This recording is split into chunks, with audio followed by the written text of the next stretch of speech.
Most organizations significantly improve their effectiveness by using work teams. Let's take a look at managing teams.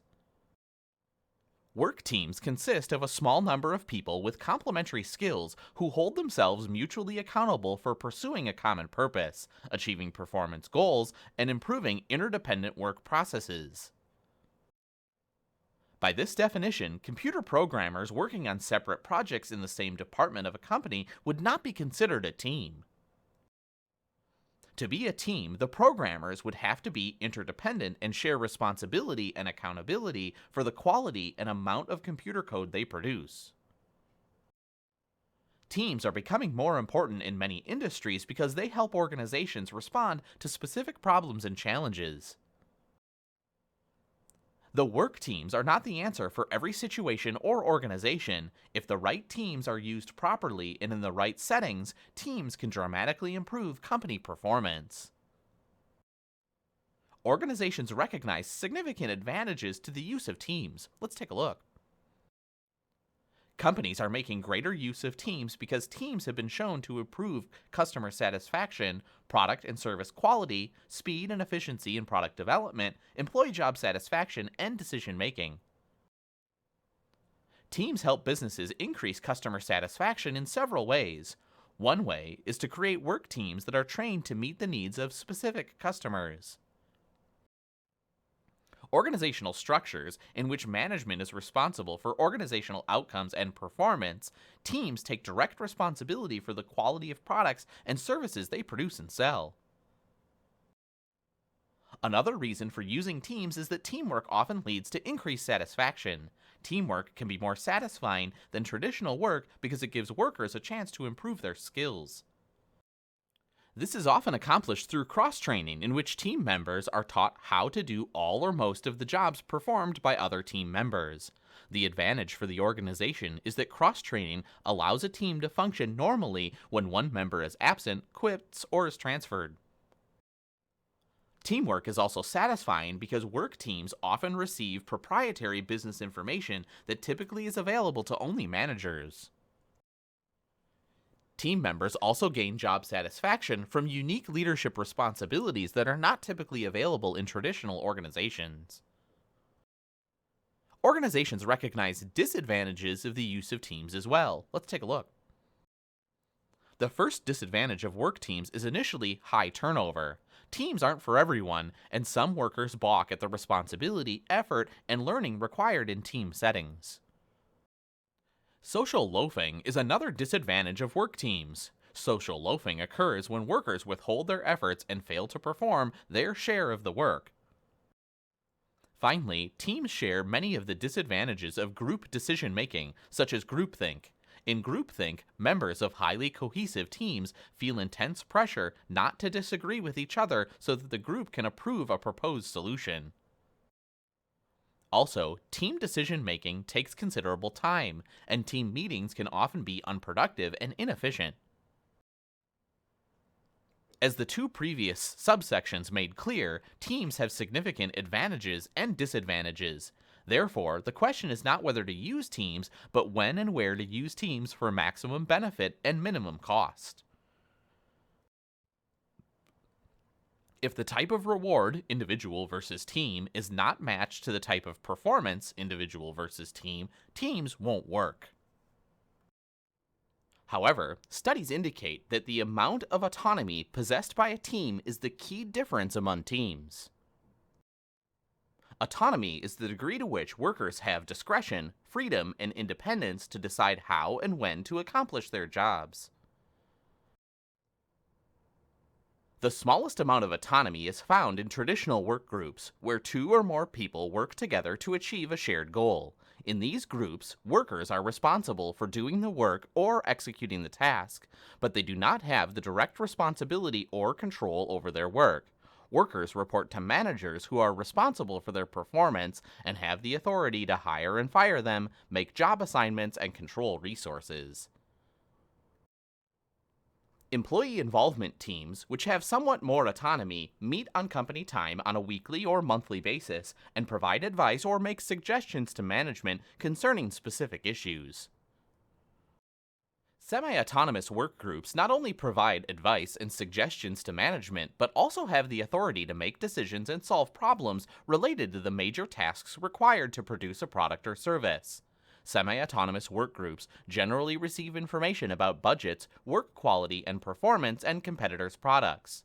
Further, members of semi-autonomous work groups are typically cross-trained in a number of different skills and tasks. In short, semi-autonomous work groups give employees the authority to make decisions that are typically made by supervisors and managers. Self-managing teams are different from semi-autonomous work groups in that team members manage and control all of the major tasks directly related to production of a product or service without first getting approval from management. Self-designing teams have all the characteristics of self-managing teams, but they also control and change the design of the teams themselves, the tasks they do and when and how they do them, and the membership of the team itself. Companies are also increasingly using several other kinds of teams that can't easily be categorized in terms of autonomy: cross-functional teams, virtual teams, and project teams. Depending on how these teams are designed, they can either be low or high autonomy teams. Cross-functional teams are intentionally composed of employees from different functional areas of the organization. Because their members have different functional backgrounds, education, and experience, cross-functional teams usually attack problems from multiple perspectives and generate more ideas and alternative solutions, all of which are especially important when trying to innovate or solve problems creatively. Virtual teams are groups of geographically or organizationally dispersed workers who use a combination of telecommunications and information technologies to accomplish an organizational task. Project teams are created to complete specific one-time projects or tasks within a limited time.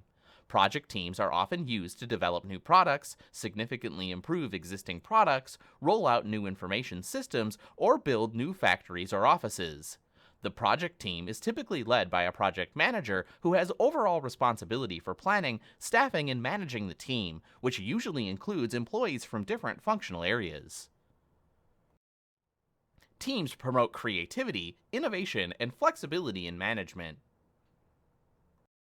Over time, teams develop norms, which are informally agreed upon standards that regulate team behavior. Norms are valuable because they let team members know what's expected of them. Studies indicate that norms are one of the most powerful influences on work behavior because they regulate the everyday actions that allow teams to function effectively. Team norms are most often associated with positive outcomes such as stronger organizational commitment, more trust in management, and stronger job and organizational satisfaction.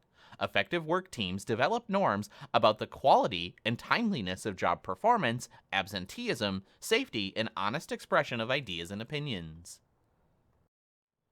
Cohesiveness is another important characteristic of work teams. Cohesiveness is the extent to which team members are attracted to a team and motivated to remain in it. What can be done to promote team cohesiveness? First, make sure that all team members are present at team meetings and activities. Team cohesiveness suffers when members are allowed to withdraw from the team and miss team meetings and events. Second, create additional opportunities for teammates to work together by rearranging work schedules and creating common workspaces. The relationship between team size and performance appears to be curvilinear. Very small or very large teams may not perform as well as moderately sized teams. When teams get too large, team members find it difficult to get to know one another, and the team may splinter into smaller subgroups. When this occurs, subgroups sometimes argue and disagree, weakening overall team cohesion. As teams grow, there's also a greater chance of minority domination, where just a few team members dominate team discussions. From time to time, people who work together are going to disagree about what and how things get done. What causes team conflicts? Although most anything can lead to conflict, casual remarks that unintentionally offend a team member or fighting over scarce resources, the primary cause of team conflict is disagreement over team goals and priorities. Other common causes of team conflict include disagreement over task-related issues, interpersonal incompatibilities, and simple fatigue. Though most people view conflict negatively, the key to dealing with team conflict is not avoiding it, but rather making sure that the team experiences the right kind of conflict. Cognitive conflict is strongly associated with improvements in team performance, whereas affective conflict is strongly associated with decreases in team performance. Why does this happen? With cognitive conflict, team members disagree because of their different experiences and expertise lead them to different views of the problem or solution. By contrast, affective conflict often results in hostility, anger, resentment, distrust, cynicism, and apathy. Managers who participated on teams that experienced affective conflict described their teammates as manipulative, secretive, burned out, and political. There are several ways teams can have a good fight. First, work with more rather than less information. Second, develop multiple alternatives to enrich debate. Focusing on multiple solutions diffuses conflict by getting the team to keep searching for a better solution. Positions and opinions are naturally more flexible with 5 alternatives than with just 2. Third, establish common goals. Remember, most team conflict arises from disagreements over team goals and priorities. Therefore, common goals encourage collaboration and minimize conflict over a team's purpose. The stages of team development are forming, storming, norming, and performing. So here you can see the stages of team development, starting with forming, storming, norming, and performing. Although not every team passes through each of these stages, teams that do tend to be better performers. This holds true even for teams composed of seasoned executives. After a period of time, however, if a team's not managed well, its performance may start to deteriorate as the team begins a process of decline and progresses through the stages of denorming, destorming, and deforming. Forming is the first stage of team development in which team members meet with one another, form initial impressions, and begin to establish team norms. Storming is the second stage of development characterized by conflict and disagreement, in which team members disagree over what the team should do and how it should do it. Norming is the third stage of development in which team members begin to settle into their roles, group cohesion grows, and positive team norms develop. Performing is the fourth and final stage of team development in which performance improves because the team has matured into an effective, fully functioning team. Denorming, a reversal of the norming stage, in which the team performance begins to decline as the size, scope, goal, or members of the team change. Destorming is a reversal of the storming phase in which the team's comfort level decreases, team cohesion weakens, and angry emotions and conflicts may flare. Understanding team development helps managers ensure effective teamwork. Fortunately, team goals also improve team performance. In fact, team goals lead to much higher team performance 93% of the time. What can companies and teams do to ensure that team goals lead to superior team performance? One increasingly popular approach is to give teams stretch goals. Stretch goals are extremely ambitious goals that workers don't know how to reach. 4 things must occur for stretch goals to effectively motivate teams. First, teams must have a high degree of autonomy or control over how they achieve their goals. Second, teams must be empowered with control of resources such as budgets, workspaces, computers, or whatever else they need to do their jobs. Structural accommodation means giving teams the ability to change organizational structures, policies, and practices if doing so helps them meet their stretch goals. And finally, teams need bureaucratic immunity. Bureaucratic immunity means that teams no longer have to go through frustratingly slow processes of multi-level reviews and sign-offs to get management approval before making changes.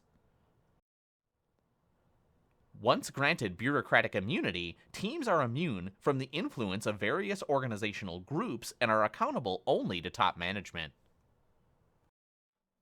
To be successful, teams need sufficient training, particularly in interpersonal skills, decision making and problem solving, conflict resolution, and technical training. Organizations that create work teams often underestimate the amount of training required to make teams effective. The mistake occurs frequently in successful organizations where managers assume that if employees can work effectively on their own, they can work effectively in teams. In reality, organizations that successfully use teams provide thousands of hours of training to make sure that teams work. Interpersonal skills such as listening, communicating, questioning, and providing feedback that enable people to have effective working relationships with others. Because of teams' autonomy and responsibility, many companies also give team members training in decision making and problem solving skills to help them do a better job of cutting costs and improving quality of customer service. Many organizations also teach team conflict resolution skills. Firms must also provide team members with the technical training they need to do their jobs, particularly if they're being cross trained to perform all different jobs on the team.